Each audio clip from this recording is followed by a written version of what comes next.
ನಮಸ್ಕಾರ ರೀ ಎಲ್ಲರಿಗೂ ಅಶು ಅಡುಗೆ ಮನೆಗೆ ಸ್ವಾಗತ ರೀ.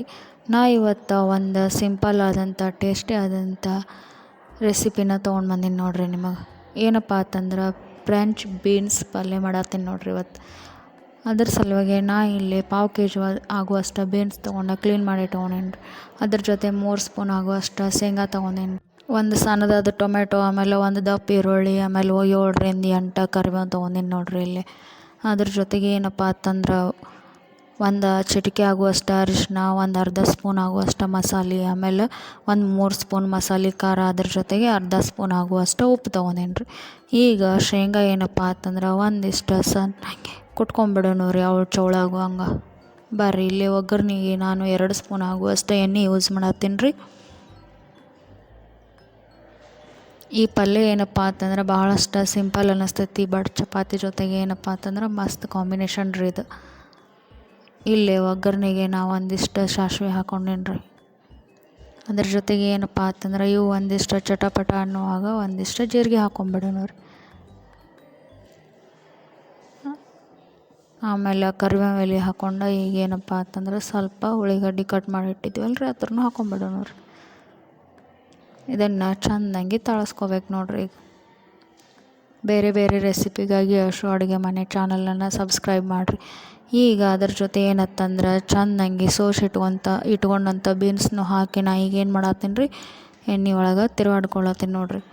ಹಿಂಗೆ ಏನಪ್ಪ ಅಂತಂದ್ರೆ ಕಂಟಿನ್ಯೂಯಸ್ ಆಗಿ ತಿರುವಾಡ್ಕೊತಿರ್ಬೇಕು ರೀ. ಅದ್ರ ಜೊತೆಗೆ ಏನು ಅಂತಂದ್ರೆ ಸ್ವಲ್ಪ ಇವು ಎಲ್ಲ ಕಡೆ ಎಣ್ಣೆ ಹತ್ತಿದ ಕೂಡಲೇ ಇದ್ರೊಳಗೆ ನಾವು ಏನು ಮಾಡೋಣ ಈಗ ಅಂತಂದ್ರೆ ಉಪ್ಪು ಹಾಕ್ಕೊಂಬಿಡೋಣ ರೀ. ಉಪ್ಪು ಹಾಕ್ಕೊಳ್ಳೋದ್ರಿಂದ ಉಳ್ಳಾಗಡ್ಡಿ ಮತ್ತು ಬೀನ್ಸ್ ಏನಪ್ಪ ಅಂತಂದ್ರೆ ಜಲ್ದಿ ಮೆದುವಾಗಿ ಹುರ್ಕೊಂಬಿಡ್ತಾವೆ ನೋಡಿರಿ. ಈ ಫ್ರೆಂಚ್ ಬೀನ್ಸ್ ಏನಪ್ಪ ಅಂತಂದ್ರೆ ಜಾಸ್ತಿ ನೀರಿನ ಕಂಟೆಂಟ್ ಇರೋದರಿಂದ ನಾವು ಇದನ್ನು ನಮ್ಮ ಅಡುಗೆ ಒಳಗೆ ಯಾವುದಾದ್ರೂ ಒಂದು ರೂಪದೊಳಗೆ ಯೂಸ್ ಮಾಡ್ಕೊಳ್ಬೇಕು ರೀ. ಅಂದ್ರೆ ಮಸಾಲೆ ಅನ್ನದೊಳಗಾಗಲಿ ಅಥವಾ ಪಲ್ಯ ಥರ ಆಗಲಿ ಇರಲಿಲ್ಲಪ್ಪ ಅಂದ್ರೆ ಹಂಗೆ ಊಟದ ಜೊತೆ ಸ್ನ್ಯಾಕ್ಸ್ ಥರ ಏನಪ್ಪ ಅಂತಂದ್ರೆ ಹುರಿದು ತಿನ್ಬೇಕು ನೋಡಿರಿ.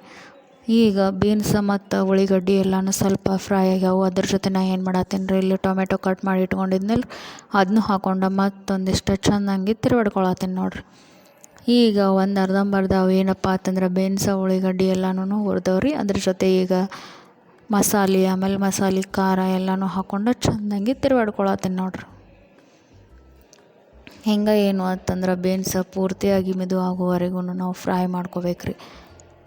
ಅವಾಗ ಏನಪ್ಪ ಅಂತಂದ್ರೆ ಈಗ ಶೇಂಗಾ ಕುಟ್ಟಿ ಇಟ್ಕೊಂಡಿದ್ದೀವಲ್ಲ ರೀ, ಸ್ವಲ್ಪ ಕಾಳು ಅದನ್ನೇನು ಮಾಡೋಣ, ಈಗ ಶೇಂಗಾನು ಅದಕ್ಕೆ ಮಿಕ್ಸ್ ಮಾಡ್ಕೊಂಬಿಡೋಣ ರೀ. ನಾವು ಯಾವುದೋ ಪಲ್ಯ ಮಾಡಲಿ ಅದಕ್ಕೆ ಸ್ವಲ್ಪ ಶೇಂಗಾ ಈ ರೀತಿ ಕುಟ್ಟು ಹಚ್ಚಿದ್ದೀವಿ ಅಂತಂದ್ರೆ ಪಲ್ಯ ಏನಾಗ್ತೈತೆ ರೀ, ಭಾಳಷ್ಟು ಟೇಸ್ಟಿಯಾಗಿ ಹತ್ತೈತೆ ರೀ. ಈಗ ಒಂದು ಅರ್ಧ ಕಪ್ ಆಗುವಷ್ಟು ನೀರು ಹಾಕಿ ಪಲ್ಯ ಒಂದಿಷ್ಟು ತಿರುವಾಡ್ಕೊಂಡು ಏನು ಮಾಡೋಣ ರೀ, ಮುಚ್ಚೆ ಒಂದು 5ರಿಂದ 7 ನಿಮಿಷದವರೆಗೆ ಚೆಂದಂಗೆ ಕುದಿಸ್ಕೊಂಬಿಡೋಣ ರೀ. ಈಗ ನೋಡಿರಿ ನಮ್ಮ ಪಲ್ಯ ರೆಡಿ ಆಗೈತೆ ರೀ. ಏನಪ್ಪ ಅಂತಂದ್ರೆ ಈಗ ಎಲ್ಲ ಉಳ್ಳಾಗಡ್ಡಿ ಅದು ಎಣ್ಣೆ ಬಿಟ್ಕೊಂಡು ನೋಡೋಕಣ ಇಷ್ಟು ಚಂದ ಅನ್ಸತೈತೆ ರೀ. ಇನ್ನು ಟೇಸ್ಟ್ ಮಾಡಿ ನೋಡಿದ್ರೆ ಮಸ್ತ್ ಇರ್ತೈತಿ ಅನ್ನಿಸ್ತೈತೆ ರೀ.